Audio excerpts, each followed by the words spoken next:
અને આ છે ધર્મેન્દ્રભાઈ ઠાકોરનો ફોન નંબર, જેથી તમે કોન્ટેક્ટ કરો. કેમ છો મારા વાલા ગુજરાતીઓ? સ્વાગત છે તમારું મારી ચેનલ ટાઈમ ઇઝ મની વ્લોગ્સની અંદર. અને આજે હું છું ધર્મેન્દ્રભાઈ જોડે. ધર્મેન્દ્રભાઈ પાણીપુરી એકદમ મસ્ત બનાવે છે. મેં પણ ખાધેલી જ છે. હું બહુ ઓછી પાણીપુરી ખાઉં છું, પણ ધર્મેન્દ્રભાઈની પાણીપુરી ખાધેલી છે. તો ધર્મેન્દ્રભાઈ કઈ રીતે તમે પાણીપુરી બનાવશો, એની અંદર કઈ કઈ પ્રોસેસ છે અને શું શું વસ્તુની અંદર જરૂર પડે છે, અને તમારી જે પાણીપુરી છે એટલી સ્વાદિષ્ટ કેમ બને છે.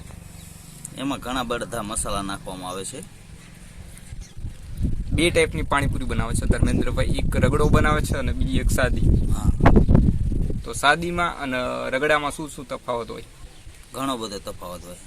ઘણો બધો તફાવત એટલે જે સાદી હોય એની અંદર કયા મસાલા હોય? કે જે ચણા છે, એ પછી બટેકા છે, ઉપરાંત જે મસાલો છે, એ ઉપરાંત બીજું કઈ અંદર નાખવામાં આવે? નહીં, બસ મસાલા જ આપણે હાથ બનાવટી મસાલા હોય. હાથ બનાવટી મસાલા હોય. અને બહુ જબરજસ્ત પાણીપુરી બનાવે છે. જો તમે દીક્ષર ગામની અંદર આવી રહ્યા હોય તો તમે રોડને જે બસ સ્ટેન્ડ છે એની બાજુમાં જ છે, અને જે દીક્ષર કુમાર પ્રાથમિક શાળા સ્કૂલ છે એની બાજુમાં જ છે. અને રોડની અંદર ગામની અંદર એન્ટ્રી થતાં જ તેમની જ ફર્સ્ટ રેકડી આવે છે પાણીપુરીની.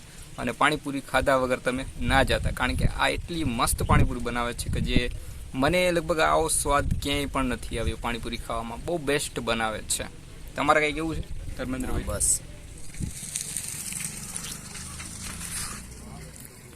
તો મિત્રો, આજ છે દીક્ષર ગામની પ્રખ્યાત ધર્મેન્દ્રભાઈની પાણીપુરી. તમે ગરમ ગરમ રગડો પણ જોઈ શકો છો. અને કદાચન ઘણા બધા લોકોને કદાચન પાણીપુરી માટે જે પ્રખ્યાત હોય છે, અને પાણીપુરી કોણ કોણ ખાય છે તો તમને બધાને ખબર જ છે કે ખાલી પાણીપુરી જોઈને જ ઘણા બધાને મોઢામાં પાણી આવી શકતું હોય છે.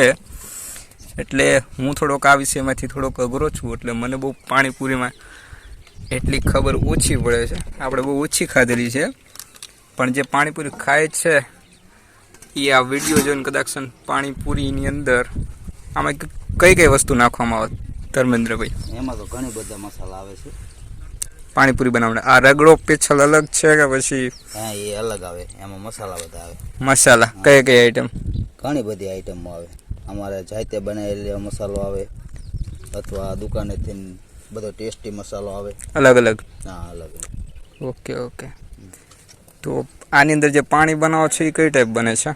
એમાં એ મસાલા આવે, કોથમરી, મરચા, આદુ, બધું જ ઘણું બધું આઈટમ. બહાર દેખાડો એકદમ કેવું છે. અંદર બરફ નાખેલો આવે. બરફ છે? હા, ઠંડુ પાણી. બરફ એટલા માટે નાખવામાં આવે છે કારણ કે જે પાણી રહ્યું એકદમ ઠંડુ રહે અને પાણીપુરી ખાવાની અંદર મજા આવે. અને પાણી પણ એકદમ લીલા કલરનું છે બાર એક વાર. ઓકે, જોઈ શકો છો તમે. તો આ જોયા પછી તમને બધાને તો મોઢામાં પાણી આવી જ ગયું હોય છે મિત્રો. તો આ સરસ પાણીપુરી ખાવા માટે તમારે આવવું પડશે.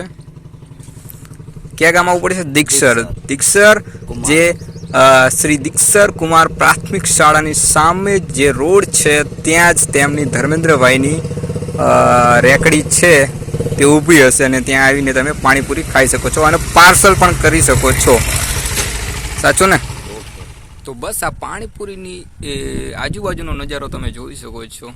સામે છે બસ સ્ટેન્ડ, આ છે પાળીઓ, રાઈટ, અને બાજુમાં જ છે સ્કૂલ ગવર્મેન્ટ, અને આ છે રોડ, અને રોડની બાજુમાં જ છે.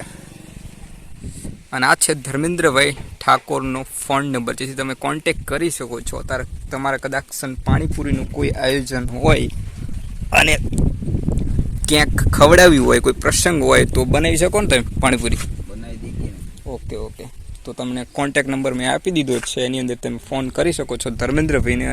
અને તમે આ જોઈ શકો છો આ ટાઈપની રગડો પાણીપુરી અને એક સિમ્પલ એક સાદી પણ પાણીપુરી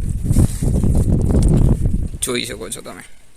તો હું આશા કરું છું કે મારો વિડીયો તમને પસંદ આવ્યો હશે. અને જો કોઈ તમને પાણીપુરી ખાવાની ઈચ્છા થઈ હોય તો તમે આવી શકો છો ધર્મેન્દ્રભાઈની રેકડીએ પાણીપુરી ખાવા. અને પાણીપુરી એક નંબર બનાવે છે, તો તમે આવી શકો છો. તો બસ મળીશું નવા વિડીયોમાં, નવી જગ્યાએ. તમારે કંઈ કેવું છે? ના, બસ કાંઈ જ નથી કેવું. તો બસ આજના વિડીયોમાં આટલું જ. એન્જોય કરો તમે લાઈફ. તમારી જિંદગી એક હસી સાથે, એક મુસ્કરાટ સાથે જિંદગી એકદમ મસ્ત જીવો. મળીશું નવા વિડીયોમાં. Bye bye, take care and enjoy your life.